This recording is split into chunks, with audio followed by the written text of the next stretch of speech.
Bonsoir à tous, bienvenue dans cette grande édition dont voici les titres.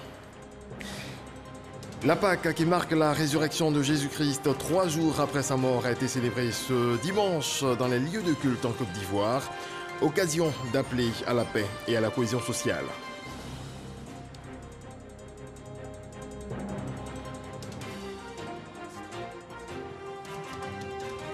C'est un dimanche de Pâques en confinement pour l'Italie et le Vatican. Comme en 2020, à Rome, le pape François a célébré à l'intérieur de la basilique Saint-Pierre la messe de la résurrection, puis a prononcé sa bénédiction sans sortir sur le balcon de la basilique, comme c'était la tradition avant la pandémie.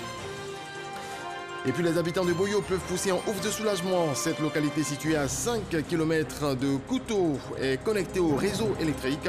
Un bonheur qui est venu de leur mutuelle de développement. Le tombeau est ouvert, Jésus-Christ est ressuscité, tout est accompli. Les chrétiens ont célébré ce dimanche la fête de Pâques. Ce matin, les fidèles ont pris d'assaut temples et paroisses pour la plus importante fête chrétienne. Notre reporter Sephora Zegui a sillonné quelques églises dans la commune de Cocody. Suivant. Le Christ est ressuscité, il est vraiment ressuscité. Ces mots étaient sur les lèvres des chrétiens réunis ce dimanche matin à l'église catholique Saint-Albert-le-Grand de Cocody. Les fidèles catholiques sont venus célébrer la mort et la résurrection de Jésus-Christ. La résurrection de Christ est le symbole, n'est-ce pas, de notre foi. Après que le Christ est ressuscité, nous aussi nous devons ressusciter avec lui. En tuant nous le péché, tout simplement. En tuant nous tous ceux qui, n'est-ce pas, ne confessent pas le nom de Dieu. La Pâque est un symbole d'une foi affirmée pour les uns et une source de pardon et de rapprochement pour les autres. Aujourd'hui, le Christ est ressuscité. Il a donné sa vie pour nous sur la croix. Donc aujourd'hui est une grande fête que tout chrétien devrait célébrer. La résurrection du Christ, c'est notre sortie du monde du péché, des ténèbres, au monde de la lumière. Et par son sacrifice à la croix, Christ permet que, étant païens, on devienne ses enfants. C'est un très grand jour pour les chrétiens catholiques que nous sommes. D'ailleurs, c'est le seul jour que l'Église a pour manifester le témoignage de sa foi. C'est le sublime des jours. C'est pour ça que tout chrétien aujourd'hui doit donner une joie extrême. C'est l'heure des offrandes chez les protestants méthodistes unis de Cocody. C'est la même ferveur qu'on retrouve pour célébrer la vie nouvelle que tous veulent vivre avec le Seigneur Jésus. Nous invitons chaque Ivoirien à comprendre que Jésus est vivant. Il n'est pas mort. Il a vécu en Israël, on le dira, en faisant du bien. Ce même Dieu aujourd'hui est vivant parmi nous et prêt à nous faire du bien. Il est vivant et donc nous pouvons avoir l'assurance en nous confiant entre ses bras, ce que nous appelons les bras paternels. Et tout spécialement, des fidèles ont attendu ce moment pour appeler à la tolérance et à la paix en Côte d'Ivoire. Je souhaite vraiment que la Côte d'Ivoire vive vraiment cette fête de Pâques-là comme une résurrection pleinement, afin que la vie, la joie, l'espérance renaissent dans tous les cœurs meurtris. À l'image d'une nation qui, consciente de ce que Jésus-Christ est son sauveur, marche derrière lui et puis montre aux autres nations que Jésus-Christ est véritablement le chemin, la vérité et la vie. Au jubilé de Cocody, c'est le culte pascal que les fidèles viennent de fêter. Il est souvent rappelé à cette occasion que la Pâque est la fête la plus importante des célébrations chrétiennes. À Boaké, les fidèles ont été nombreux dans les lieux de culte pour célébrer la résurrection du Christ. Les célébrants ont appelé à cette occasion à la paix, à l'amour et à la cohésion sociale. C'est ce que nous apprend Kwadio Kwame. Célébration du Christ ressuscité par amour pour les hommes à l'église protestante Seba du quartier Kokobouaké ce dimanche de Pâques. Occasion pour les fidèles de prendre d'assaut ce lieu de culte. L'heure est au recueillement. Ce jour est un jour important pour la communauté chrétienne du monde entier, en ce sens que c'est la résurrection, la commémoration de la résurrection du Christ, le Messie, le Sauveur du monde. Et donc pour tout chrétien épris de paix, ce jour-là est un jour glorieux. C'est le meilleur jour, le plus grand jour de l'année. Que les hommes se donnent à Christ. Parce que la résurrection a fait qu'aujourd'hui nous avons le salut. Et nous aurons la vie éternelle. Au cours de cette célébration, les fidèles ont été invités à prôner la paix, l'amour et la cohésion sociale. Ce jour est un jour d'adoration, un jour d'action de grâce, un jour de louange. Et nous voudrions que la terre entière loue le Seigneur parce qu'il est vivant, parce qu'il est tout puissant. Lors de la veillée pascale à la cathédrale Sainte-Thérèse de l'Enfant Jésus de Bouaké, le célébrant a également appelé les fidèles à l'amour pour un pays de paix. Dans la Nawa, les chrétiens célèbrent également la fête de Pâques. Les fidèles de Méagui ont manifesté leur joie au cours de cette importante célébration chrétienne. Walter Amadou Ouattara. Après une édition manquée en 2020 due à la maladie à coronavirus, à l'instar des autres localités de la Côte d'Ivoire, les chrétiens de Méagui ont célébré la Pâques 2021 dans la ferveur et l'allégresse selon les principes religieux. À travers cette résurrection, chacun de nous attend quelque chose de positif dans sa vie. Que cette résurrection nous apporte beaucoup de joie, beaucoup de bonheur, surtout la paix dans le pays. La résurrection du Christ est un élément très important et fondamental dans notre foi. Christ est l'expression de notre renaissance spirituelle, et il est normal que nous puissions le célébrer. Christ est mort et ressuscité, il nous entraîne dans sa mort et nous entraîne également dans sa résurrection, pour que notre vie soit lumière, lumière pour le monde, lumière pour tout un chacun de nous. Cette célébration a été un grand moment de communion entre les chrétiens restés à Méagui après un moment de jeûne et de pénitence. Le volet festif de la fête de Pâques, appelé communément Pakinon, a animé la localité de Batera, dans la sous-préfecture de Ndoussi-Bolouville. L'honorable Charles Niaoré a organisé une fête très appréciée des populations. Franck Quadio nous en parle. À Batera, sous-préfecture de Ndoussi et Bolouville, Pâques s'ouvre sous des allures joyeuses et gaies. Les populations autochtones et allochtones en fusion autour de l'idéal du partage cher à cette période de l'année que l'on décline à travers l'appellation Pakinou. Ce rassemblement est une initiative du député Charles Niaoré qui, à travers l'organisation d'un tel plateau, entend privilégier la cohésion et le dialogue social. Les femmes, ouais, vous avez donné vos bénédictions. Parce que vous êtes engagé dans la chose, Nana. Ce qui paraissait comme une expérimentation est devenu donc, la réalité est devenue grandiose, c'est grâce à vous. Chaque année, on va choisir un village pour organiser la Pâques. Concours culinaire, jeux de dames et d'awali, des jeux anciens, mais aussi des activités plus modernes. Tout cela a une signification et les populations sont heureuses autour de la chefferie traditionnelle. Elles ont même souhaité la réédition d'un tel événement et pourquoi pas à travers un festival tournant. Les villages autour de Ndoussi et Bolouville disent être prêts à donner vie à la démarche. La fête de Pâques ce dimanche a été précédée de la fête de la veillée pascale samedi, une commémoration qui marque le passage de la mort du Christ à la vie. Les chrétiens ont profité de cette symbolique pour adresser des prières à Dieu. Ahmed Traoré, Éric Ogori. La commune de Yopougon a vécu une ambiance particulière. Les fidèles chrétiens ont manifesté leur joie à l'occasion de cette veillée pascale. Ici, nous sommes à la mission glorieuse du Christ en action. Prières, louanges et adoration ont été les moments forts de cette célébration. Dans son message, l'homme de Dieu, Jean Kinankwe-Fan, a invité les fidèles chrétiens à l'amour, à la solidarité et à l'union. Le prédicateur du jour a également demandé à l'auditoire de prier pour la Côte d'Ivoire. Élever vers Dieu des prières en faveur de ce pays. Cette veillée pascale a démarré à 20h pour prendre fin à 6h du matin. C'est désormais une tradition. Le président de la République, Alassane Ouattara, fait don de plusieurs tonnes de vivres et non-vivres à la communauté chrétienne de Côte d'Ivoire en cette période pascale. À Korogo, c'est le ministre Bruno Namayekone qui a remis la part des fidèles chrétiens de la région du Poro. Soro Corona. Caritas Korogo, lieu choisi pour la remise officielle du don du président de la République, Alassane Ouattara, à la communauté chrétienne de la région du Poro. donc constitués de vivres et de non-vivres. Ce soutien du président vise à permettre à la communauté chrétienne de célébrer en toute quiétude la résurrection de Jésus-Christ, sauveur de l'humanité. Le don a été remis par le ministre Bruno Koné. Ce moment, il est bon de le mettre à profit pour aider, le mettre à profit pour apporter du soutien aux plus démunis, à ceux qui souffrent. C'est la symbolique qu'il faut voir dans ce geste du chef de l'État, qui est un geste national. Les bénéficiaires ont traduit leur gratitude au donateur, le président de la République. Les chrétiens se sont engagés à multiplier les prières pour la paix et la cohésion sociale en Côte d'Ivoire.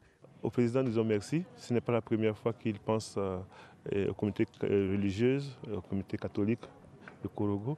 Et donc, nous souhaitons vraiment de continuer dans ce sens, d'aider les personnes qui sont dans le besoin. Ce don du chef de l'État a été distribué à la communauté chrétienne dans toutes les régions du pays. Quel est le sens de la Pâque? Quelle attitude adopter en cette période? Ce dimanche, dans le 13h, Herman Guivet a posé ces questions au père Joseph Lio, vicaire de la paroisse Saint-Michel-Archange de Mputo. C'était dans le cadre du Dimanche Magazine. Voici un extrait. Le Christ nous a rachetés par son sang. Nous n'avons donc plus besoin de sang d'animaux, de sang d'hommes pour un quelconque sacrifice. Le sang du Christ nous a rachetés et nous a sauvés. Le temps de carême représente 40 jours. 40 jours avant cette grande célébration de Pâques où nous sommes emmenés à nous préparer. Mais nous préparer pourquoi? Nous préparer pour fêter le Christ. Mais il y a un sens profond. C'est que nous devons nous départir de nos mauvais comportements, de nos péchés, pour pouvoir être beaucoup plus proche de Dieu. Il y a 3 piliers dans le carême: la prière, le partage et la pénitence. Il faut prier pour se rapprocher de Dieu, il faut partager ce que nous avons avec nos frères et nos sœurs, et il faut faire pénitence. Pas dans le but de se faire remarquer des hommes, comme nous dit le Seigneur dans le livre de Matthieu. Quand tout va bien, on applaudit le Christ.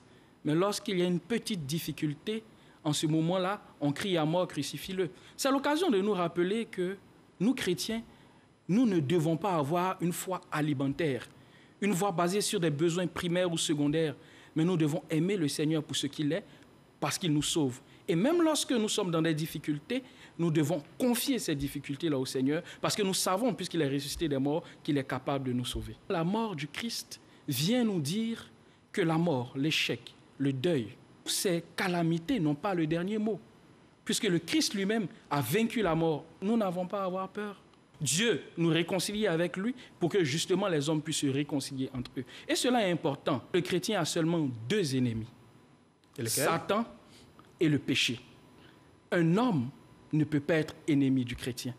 Et donc, si nous avons cela en tête et en cœur, cela nous pousse à aller vers les autres, à voir que l'autre n'est pas le symbole du mal, mais l'autre, au contraire, me permet de me rapprocher de Dieu.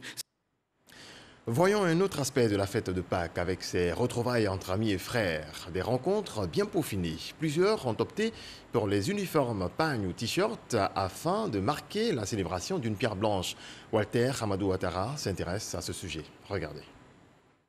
Pourquoi des uniformes pour célébrer la fête de Pâques?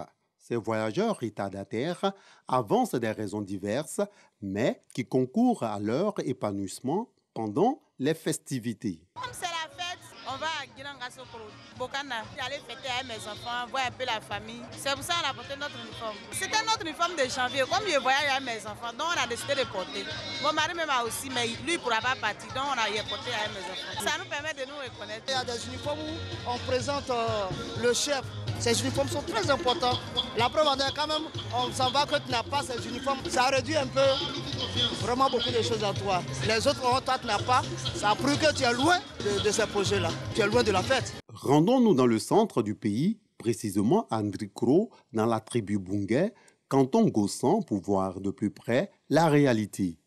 Ici, la Pâque bat son plein et ce n'est pas que les pagnes qui sont choisis pour les uniformes. Des t-shirts ont été également confectionnés pour marquer l'événement. Cet uniforme que vous voyez, c'est un symbole de la fête de la lumière. Une manifestation très honorable pour le village. Nous avons reçu la lumière ici vraiment avec le pagne En tout cas, ça me fait plaisir, je me sens heureuse et puis je me sens à l'aise dedans. À Abidjan, Narcisse Okale n'a pas pu faire le déplacement afin de célébrer la fête au village. Il avait pourtant réussi à s'offrir 2 uniformes. Cette année, nous avons 2 pagnes. Voilà. Un pour le dimanche et un pour le lundi. J'ai débauché mon couturier. Franchement, il ne les a pas fait. Donc j'étais fâché, j'ai retiré mes pagnes. Je vais donner à un autre couturier. C'est pour éviter pareille situation que ces femmes ont décidé de valoriser la tenue traditionnelle. Vêtues de pagnes tissées, avec un t-shirt, elles prennent du bon ton dans ce maquis de la commune de Yopougon qui fait la promotion de la musique baoulé. À l'époque, notre maman, pendant la fête de Pâques comme ça, elle se met en tenue traditionnelle. Donc nous, les enfants, nous avons gardé cette image-là. Donc franchement, quand Pâques arrive, se mettre en pantalon, en robe, on ne se sent pas au fait. On veut se mettre en tenue traditionnelle. Quand c'est comme ça, on se sent au village. Même si on est à Abidjan, on se sent au village. Mettre en avant la culture baoulé. L'ambiance va se poursuivre jusqu'au petit matin, comme pour dire que la fête de Pâques, ce n'est pas seulement au village. Autre volet de l'actualité, je vous le disais en titre, les populations de Boyo sont dans la joie. Leur localité située à 5 km de Koutou est désormais connectée au réseau électrique grâce à la mutuelle de développement de Boyo. C'est le ministre Bruno Nabagné-Koné qui a mis sous tension les poteaux électriques. Issaïo. Boyo est une localité de la sous-préfecture de Koutou, à 47 km de Boundiali, chef-lieu des régions de la Bagoué. Électrifié depuis 1985, ce village vient de bénéficier de l'extension du réseau électrique. Mais avant cette extension, que de calvaire pour la population pour avoir de l'électricité. Diabaté Jakis, coiffeur depuis une dizaine d'années, raconte ses difficultés. En ce moment, on avait pris un charmant pour me débrouiller ça un peu de courant. Il y a quelqu'un pour me débrouiller un peu. Bon, actuellement, là, quand le courant est venu, on est libéré maintenant. Il y avait un problème de compteur. Donc, j'étais obligé de m'associer avec quelqu'un. Mais pour le moment, comme Dieu merci que Dieu a fait qu'on a eu de courant maintenant, je souhaite que je dois avoir mon compteur même pour le salon même à part. Ce déficit en électricité est également mal vécu par cette ressortissante du village, commerçante à Abidjan. Vraiment. Pour venir au village même, je n'avais pas courage. Puisque nous sommes à Abidjan là-bas, on a habitué au courant, tout ça. Là. Donc quand on vient ici, là, on était gênés. Donc ça fait qu'on ne venait pas ici trop. Mais depuis qu'on a eu courant, là, je suis venu ici, ça fait 2 fois maintenant. Aujourd'hui, toutes ces difficultés ne sont qu'un vieux souvenir. Boyo bénéficie d'une extension du réseau électrique. Le ministre Bruno Nabagné-Koné, par ce geste, vient de mettre sous tension des poteaux électriques. Une réalisation possible grâce au dynamisme de la mutuelle de développement de Boyo. On est venu pour la fête de l'eau et le discours est parti dans le sens de c'est vrai qu'on a de l'eau mais on aurait préféré avoir l'électricité avant. Donc naturellement ça montre que vraiment les populations avaient besoin de cette électricité. La mobilisation de ce jour en témoigne vraiment. Je peux vous dire qu'on a déjà fait un nouveau lotissement parce que les lots existants étaient devenus très peu compte tenu de l'électrification qui est venue. Et donc naturellement les cadres de Boyo sont déterminés et dévoués à venir reconstruire leur village. Pour le ministre Bruno Nabagné-Koné, cadre du Koutou, cette fête de la lumière est la concrétisation des actions du chef de l'État, Alassane Ouattara, en faveur des populations de toutes les régions de Côte d'Ivoire. Ce projet, il fallait le réaliser parce que le développement commence par les routes, mais je pense moi aussi que ça commence par l'électricité. L'amélioration des conditions de vie des populations, de mon point de vue en tout cas, commence par la fourniture d'électricité, par l'eau potable, par la santé. Mais que serait tout cela s'il n'y avait pas d'électricité? Et nos populations, il suffit de les interroger pour savoir la place que l'électricité occupe dans leur cœur. Nous le voyons à chaque fête de la lumière, les populations sont épanouies, elles sont heureuses d'accueillir la lumière parce qu'elles savent que cette électricité va transformer leur vie quotidienne. Le parrain de la cérémonie, fils adoptif de Boyo, Lansine Diaby, par ailleurs directeur général du FER, Fonds d'entretien routier, et député maire de Samatigila, se dit honoré par cette invitation. Kouto m'a adopté et en vivant la réalité des populations, la politique du président Alassane Ouattara, c'est d'apporter des réponses concrètes aux préoccupations de nos concitoyens. Après l'eau, l'électricité, comme le ministre l'a indiqué, il se pose des plans de route. Nous sommes prêts, en tant que membres d'honneur de cette mutuelle, d'apporter notre concours. C'est le lieu de rappeler que depuis l'avènement du président Alassane Ouattara à la tête du pays, ce sont 76 localités dans la région de la Bagoué qui ont bénéficié d'électricité contre 39 avant 2011. Cette fête de la lumière a été aussi l'occasion pour le ministre Bruno Nabagno Koné d'amplifier ses actions de lutte contre la pauvreté. Séance tenante, il a remis 600 000 francs CFA à 2 dames cultivatrices, chacune ayant reçu la somme de 300 000 francs CFA pour renforcer leur production de riz à Boyo. Mise sous tension également du village de Diogonou, situé dans la sous-préfecture de Didi Akrikro. Cette bonne nouvelle donne lieu à une belle fête dans cette localité. Kwadi Kwame. Diongonou, village de la sous-préfecture de Dibri Assirko, peuplé de plus de 3000 âmes, ne déroge pas à la règle.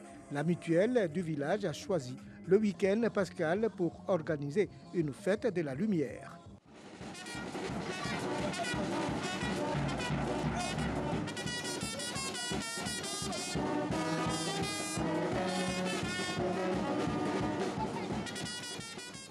Pour le président de la mutuelle de Diongonou, avec l'électrification du village, le soleil du développement s'est levé sur le terroir, toutes choses qui favoriseront la réalisation de besoins domestiques et industriels. Depuis 1990, notre rêve, notre combat, c'est de faire profiter de ce village l'électrification. Dieu merci, ce rêve est devenu une réalité. L'électrification ouvre la porte du développement des Diongonou. Une infrastructure qui contribuera à changer le quotidien des habitants de Diongonou. L'électricité peut changer ma vie parce que ça peut me permettre d'avoir un peu de sous. Le sous-préfet de Dibri Assirko a appelé les filles et fils de la localité à plus de solidarité afin de bénéficier de plusieurs projets de développement, dont le collège de proximité. Les agents de la CIE présents ont sensibilisé les populations sur les risques électriques récurrents en Côte d'Ivoire. Chaque génération doit apporter sa pierre à l'édification de Diongonou. Après l'électrification, reste à réaliser l'adduction en eau potable, un centre de santé et l'achèvement de l'école du village. Faisons la fête, mais n'oublions pas que le coronavirus continue de circuler en Côte d'Ivoire. Je vous fais à présent un point sur la pandémie.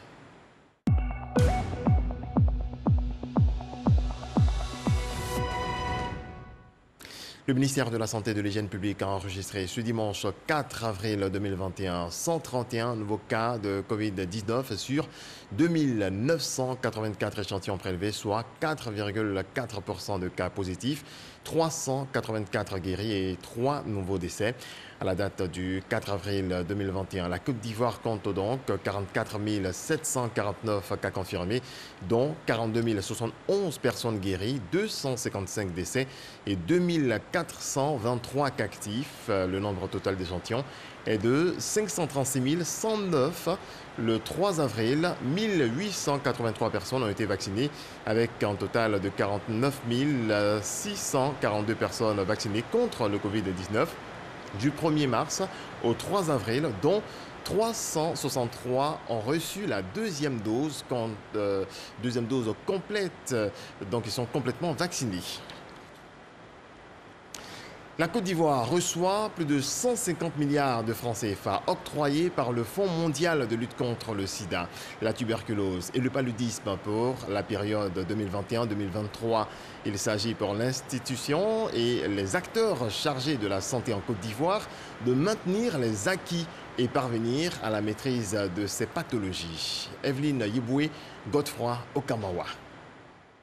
La lutte contre ces 3 maladies connaît une avancée significative en Côte d'Ivoire. Ce fonds de plus de 150 milliards de francs CFA octroyé par le Fonds mondial de lutte contre le sida, la tuberculose et le paludisme permettra de maintenir les acquis et parvenir à la maîtrise de ces pathologies. Ce que nous attendons de ces principaux bénéficiaires, c'est qu'ils puissent utiliser l'argent comme il le faut, c'est-à-dire pour pouvoir toucher les populations vulnérables, les populations qui sont atteintes de ces maladies-là, pouvoir leur permettre d'avoir un bien-être. Ces nouvelles subventions vont s'étendre sur la période 2021-2023 et les autorités en charge de la santé s'engagent à œuvrer pour l'atteinte des objectifs. Ce nouveau cycle de financement est un financement important pour nous. Ça va permettre de continuer ce que nous avons commencé et permettre aux Ivoiriens d'avoir des soins de qualité en matière de VIH, en matière de tuberculose et surtout en matière de paludisme. Depuis 2003, la Côte d'Ivoire a pu mobiliser auprès du Fonds mondial plus de 540 milliards de francs CFA pour une réponse efficace contre ces maladies. À présent, le 7 sur 7, le tour du monde de l'actualité internationale toute cette semaine, y compris ce dimanche où pour la 2e fois, l'Italie et le Vatican célèbrent Pâques confinées. On voit cela avec Eric Ogoré.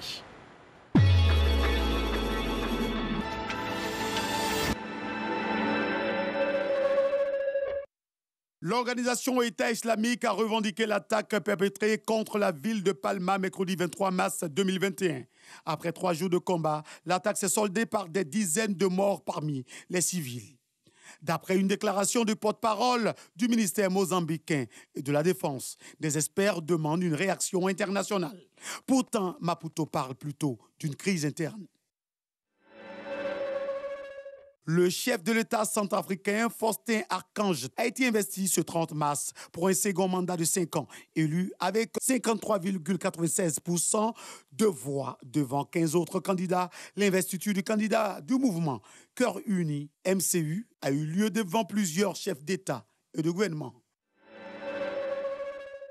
Le président de la République française a annoncé mercredi la fermeture des établissements scolaires pendant 3 semaines et l'extension à l'ensemble du pays des restrictions en place qui jusqu'à présent étaient en vigueur dans 19 départements.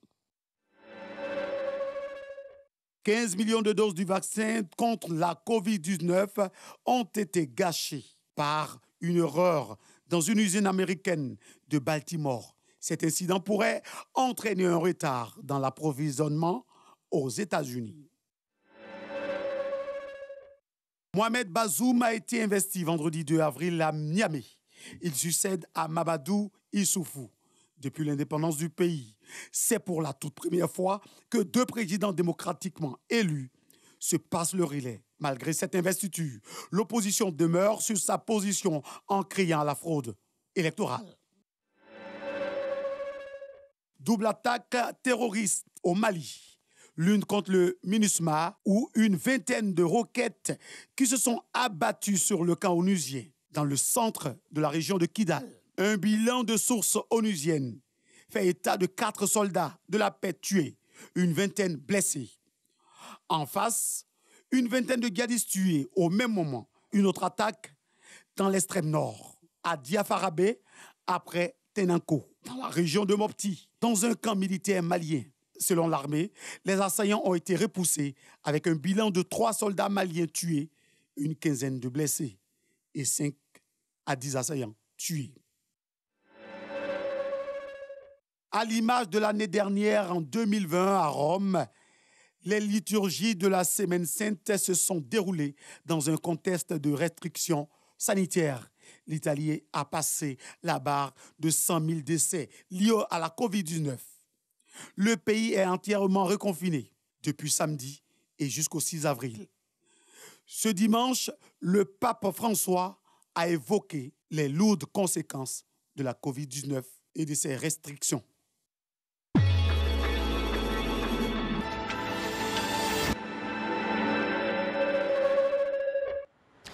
Demain lundi, le début d'une nouvelle semaine. Nous vous souhaitons de la passer sous la protection du Très-Haut. Bonsoir.